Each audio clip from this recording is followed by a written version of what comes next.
Well, 2025 has started off quite crazy, and the first big piece of news that we're going to talk about is Justin Trudeau. That's right, the Prime Minister of Canada has officially announced his intention, that's the key word, to resign as the leader of the Liberal Party. He's not resigning as the Prime Minister. I intend to resign as party leader, as Prime Minister, after the party selects its next leader through a robust, nationwide, competitive process. As you can see, his intention is to resign as the leader of the Liberal government. So what is this all going to entail? We're going to break down what this is actually going to mean to us as Canadians and what's actually happening out there so we get a clear image of what to expect moving forward. This channel wasn't necessarily meant to be a political channel, but I think it's very important as business owners, investors, entrepreneurs, that we understand what's happening when it comes to the government because it directly impacts us and our ability to make money and earn a living here in Canada. So let's talk about it. Welcome back to another episode of Manning Up After Dark. Let's talk about what is happening with Trudeau. Well, as we can see from that earlier clip, Justin Trudeau has announced his intention to resign. I intend to resign As the leader of the Liberal government. Does that mean that he has actually resigned?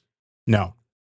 Justin Trudeau is still the Prime Minister of Canada and still the leader of the Liberal government until such a time as they go through and announce a new leader. And one of the major things that's happening is that he's actually doing what's called proroguing government. And the House will now be prorogued until March 24th. What this means is that the government is now going to be frozen until such a time as it gives the Liberal Party a chance to go through an arduous screening, candidate selection, and of course vote to bring in a new leader in which they can then say is their leader of the Liberal government and potentially make them the new Prime Minister of Canada. So that means that Justin Trudeau and all of his cabinet members will continue to operate as normal in terms of their duties as Prime Minister and cabinet members. However, the biggest part of proroguing government is the fact that Parliament is now frozen. No new laws can be passed. Nothing can be brought forward. They will not come back into Parliament until the end of March, which gives the Liberal government their chance to then find a new leader. Now, is this what Canadians want? Not likely. Most Canadians, in fact, wanted an election. We wanted the opportunity to be able to select our leader. We did not want to give them a chance to select and go through their own personal process to be able to select who's going to run the country moving forward. But here's more big issues that we need to understand with this decision.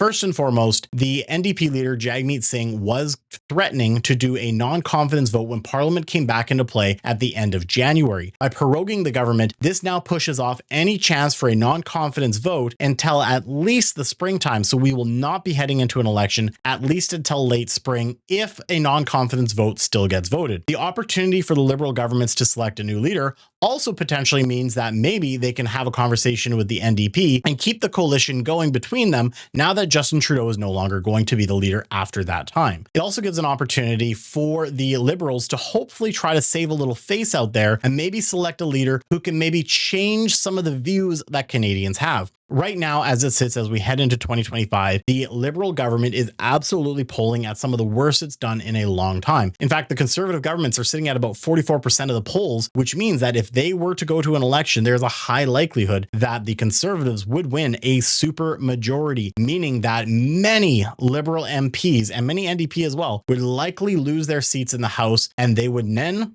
essentially be out of a job when it comes to Canadian federal politics. And the biggest issue for many of them is a lot of them are coming up to their potential pensions. This is a conversation we've heard many, many times, especially when it came to Jagmeet Singh, but there's many Liberal MPs that are on the list to potentially earn their pensions if they last past a certain point. If they lose their seat, they lose their opportunity at those pensions, which means we as Canadians are being held hostage based on politicians' greed and wanting what's best for themselves instead of what's best for the country.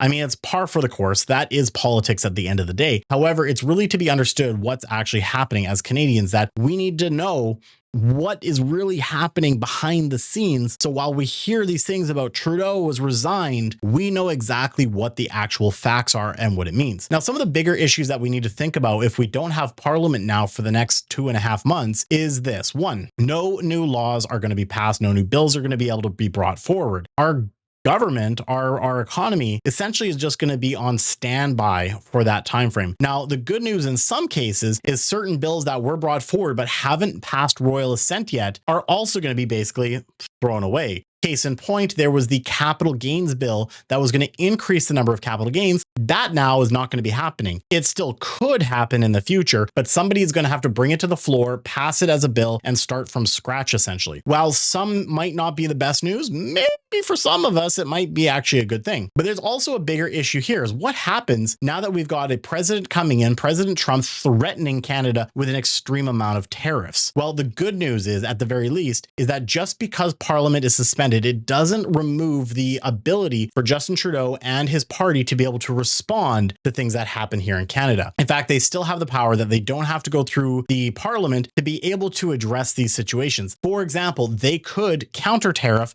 goods coming in from the US. This is actually something that happened in the first term of President Trump, where he was threatening tariffs and they ended up doing counter tariffs in order to combat this. However, it is to be known that President Trump, even though he made what seemed like it was a joke about making Canada the 51st state and Trudeau would get to stay on as governor, he has continued this conversation in most recent press conferences, and he has intentions of wanting to bring in the Panama Canal, Greenland, and Canada as the 51st state. Now, he did say, luckily, that he's not looking to do this by force, but he did say it's going to be based on economic force. And that's something we need to be aware of. So real fast, you said you were considering military force to acquire Panama and Greenland. Are you also considering military force to annex and acquire Canada? No.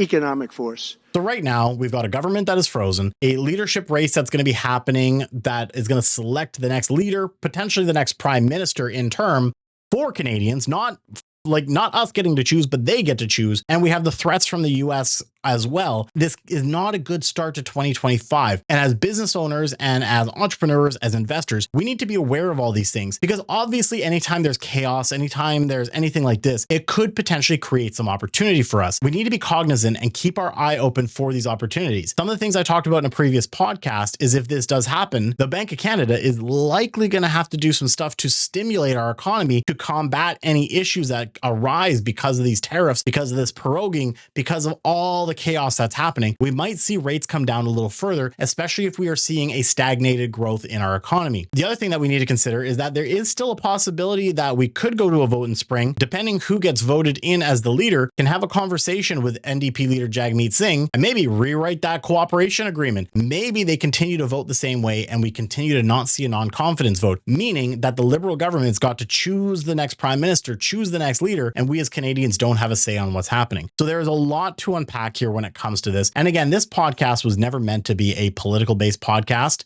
However, it's important, as I mentioned, as business owners, as entrepreneurs, as investors, we really need to understand what happens with the government, because it does directly impact our business, and we need to be able to adjust our business practices to be able to survive any changes that happen out there. At the end of the day, no matter what happens, we have the staying power as citizens as long as we do the right thing and we continue to grow our businesses, as we continue to operate from integrity, unlike politicians, and continue to focus on ourselves, our communities, and the people around us as a whole. It's going to be interesting to watch what happens, but we're going to keep an eye on it for you guys here on the Manning Up on Real Estate podcast. And if you're not already subscribed, then I highly suggest you go down, hit that subscribe button so you continue to stay updated with what's happening out there in the world that you need to know about. And of course, we're heading into 2025. We're going to have a lot of great episodes. We're going to do more interviews this year. That is definitely on the plate. And of course, if you're listening to this podcast, don't forget to rate it. And I would like to hear from you guys. What do you think is going to be the outcome of this prorogued government? Who are we going to see as the next leader of the Liberal Party? And are we going to go to an election in the springtime? Drop those comments. Let's have a conversation. Let's keep a healthy debate going on. And with that being said, I'll see you guys in the next one. Thanks for watching, guys. And of course, if you want to watch more and find out what my predictions are for 2025, I highly recommend you check this video out. This is going to be my predictions on what's going to happen in 2025, and I think you'll like some of them. Thanks again.